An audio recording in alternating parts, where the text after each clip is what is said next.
Şunca şirin idi o tuyg'um. Her türlü her sahar huzur idi kelgan şu qayg'um. Bag'rimga bag'rimni yaqanda, ne armanlar ne tashvish, faqat bizlar mavjud dunyoda. Masmaysam muhabbatimni berolmadim hech bardosh. G'ayib bo'lg'insa yuzimni, endi yo'qdir hech qayg'u, yana yo'qdir hech gumon. Qalbimda bir erkin tuyg'u pichirlaydi, pichirlaydi. Endi yo'qdir hech qayg'u, yana yo'qdir hech gumon. Qalbimdagi shu qo'rquv endi meni istamaydi.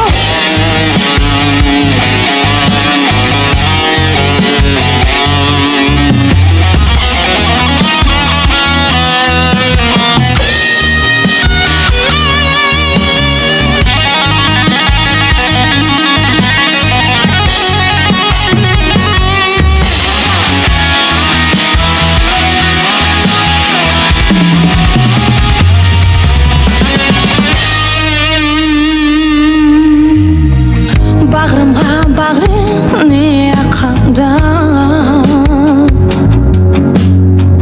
ne armanlar ne tashvish, faqat bizlar mavjud dunyoda. Masmaysam muhabbatimni berolmadim hech bardosh.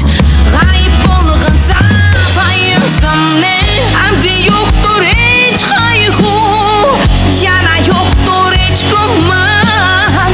Qalbimda bir erkin tuyg'u pichirlaydi, pichirlaydi. Endi yo'qdir hech qayg'u, yana yo'qdir hech gumon.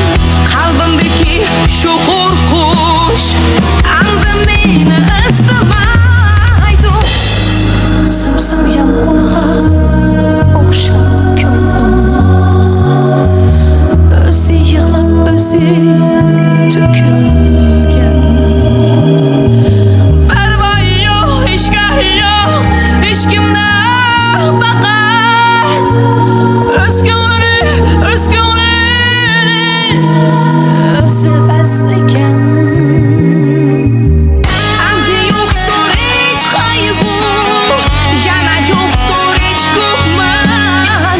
Qalbimda bir erkin tuyg'u pichirlaydi, pichirlaydi. Endi yo'qdir hech qayg'u, yana yo'qdir hech gumon. Qalbimdagi shu qo'rquv endi meni istamaydi. Rahmat, teşekkürler olsun.